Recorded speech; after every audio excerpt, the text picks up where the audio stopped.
Good morning, my wonderful people. So we're headed over to the arena for our Five Links convention, international convention, and we're super excited this morning.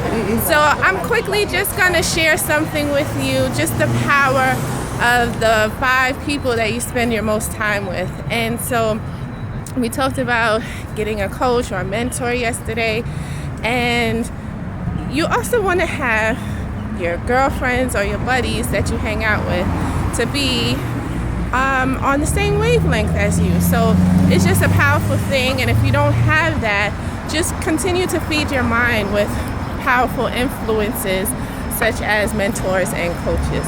But I have these lovely ladies. Ladies, turn around. Woo! And so I am blessed, too blessed to be stressed. So what are you gonna do? You're gonna tap, tap, tap into your greatness so you can reach the top of the mountain, accomplish all your goals, dreams, and heart's desires.